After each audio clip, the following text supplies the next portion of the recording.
পাহাড়ে দীর্ঘদিন ধরে যে নির্যাতন নিপীড়ন চলছে তারই শিকার হচ্ছে এই বাম জনগোষ্ঠীর মানুষজন। আপনারা ইতিমধ্যেই শুনেছেন যে আমরা এখানে দাঁড়িয়েছি অন্যায়ের বিরুদ্ধে প্রতিবাদ করা ন্যায়সঙ্গত, এবং আমরা যারা এখনো মনে করি যে বাংলাদেশে কোনো জনগণই আসলে নিরাপদ নয়, মানুষের কথা বলার অধিকার নেই, এখানে বাংলাদেশের শহর এবং গ্রামাঞ্চলের সমস্ত মানুষ, বিশেষ করে নিপীড়িত জনগণ, তারা এখানে রাষ্ট্রীয় নিপীড়নের শিকার। আমরা এখানে দেখতে পাই যে একটি ফ্যাসিস্ট শাসনে আমরা রয়েছি। বিগত 15 বছর ধরে জনগণের ঘাড়ের উপর একটি ফ্যাসিস্ট শাসন চলছে, এবং এই ফ্যাসিস্ট শাসনের পরিপ্রেক্ষিতে আমাদেরকে বিভিন্ন সময় নানান রকম নির্যাতনের মধ্য দিয়ে যেতে হচ্ছে। পাহাড়ে দীর্ঘদিন ধরে যে নির্যাতন নিপীড়ন চলছে তারই শিকার হচ্ছে এই বাম জনগোষ্ঠীর মানুষজন। পাহাড়ে এই জাতিগত নিপীড়ন তো নতুন ঘটনা নয়, এর আগে বিভিন্ন সময়ে পাহাড়ে নানান চক্রান্ত এখানে আমরা দেখতে পেয়েছি। আমাদের সহযোদ্ধাদেরকে সেখানে গুম করে ফেলা হয়েছে, হত্যা করে ফেলা হয়েছে। আমরা দেখেছি কিছুদিন আগে আমাদের 4 জন সহযোদ্ধাকে হত্যা করা হয়েছে। পাহাড়ে নাকি নিরাপত্তার চাদরে এমন ভাবে বেষ্টিত, সেখানে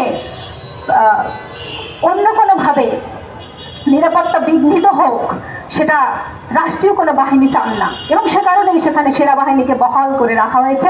অন্যান্য রাষ্ট্রীয় বাহিনীর লোকজন তো রয়েছে। তাহলে প্রশ্ন তো করাই যায় যে কিভাবে পাহাড়ে এই ক্ষুদ্র জাতিসত্তার জনগণ হত্যার শিকার হচ্ছেন, নিপীড়নের শিকার হচ্ছেন, কারা তাদেরকে গুম করে দিচ্ছে, কারা তাদেরকে সেখান থেকে হত্যা করে নিয়ে যাচ্ছে, কোথায় নিয়ে যাচ্ছে। তাহলে আজকে এটা পরিষ্কার যে পাহাড়ে নিরাপত্তার কথা বলে যেখানে সেনা শাসন জারি রেখেছে, অঘোষিত সেনা শাসন, সেই সেনা শাসনের বলি হচ্ছে পাহাড়ের নিপীড়িত জাতিগণ, এবং সেখানে যারা সেই নিপীড়নের বিরুদ্ধে আওয়াজ তোলে সেই সব জনগণ। এবং আজকে এটা পরিষ্কার যে এই যে ব্যাংক ডাকাতি বলেন আর সেখানে নানান ধরনের নাটকীয় ঘটনা বলেন, এই ঘটনার পিছনে কারা রয়েছে আজকে এটা কিন্তু পরিষ্কার। আজকে সাধারণ জনগণকে এই যে নিপীড়নের শিকার বাড়ানো হচ্ছে, এর পেছনে কারা রয়েছে।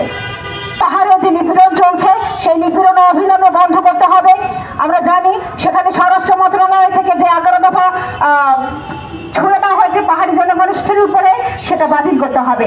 অবিলম্বে পাহাড়ে যারা জনগণ রয়েছে তাদের সেখানে মত প্রকাশের স্বাধীনতা দিতে হবে, রাজনৈতিক স্বাধীনতা দিতে হবে, তাদেরকে সেখানে তারা যাতে নির্বিঘ্নে নিজের বসত বাড়িতে নিরাপত্তার সহিত সেখানে বসবাস করতে পারে সেই ব্যবস্থা এখানে রাষ্ট্রকে করতে হবে।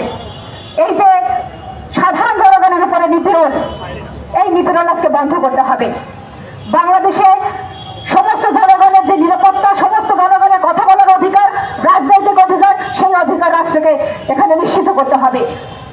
সেই অধিকার যদি আমরা এখানে দেখি দিনের পর দিন বিঘ্নিত হচ্ছে, তাহলে আমাদের দায়িত্ব হচ্ছে এখানে ছাত্র, শিক্ষক এবং জনতা সকলকে ঐক্যবদ্ধ হয়ে এই ফ্যাসিস্ট সরকারকে ক্ষমতা থেকে হটিয়ে একটি গণতান্ত্রিক সরকার এখানে প্রতিষ্ঠা করা, একটি গণতান্ত্রিক রাষ্ট্র ব্যবস্থা প্রতিষ্ঠা করা, যারা এখানে বাংলাদেশের এই ক্ষুদ্র জাতিসত্তা সহ সকল নিপীড়িত জনগোষ্ঠীর নিরাপত্তা নিশ্চিত করবে। সেই লড়াইয়ে আপনাদেরকে আহ্বান জানিয়ে বাংলাদেশ ছাত্র ফেডারেশনের পক্ষ থেকে আবারও সংগ্রামী শুভেচ্ছা জানিয়ে শেষ করছি। আপনাদের সকলকে ধন্যবাদ। জয় হোক নিপীড়িত জনগণের।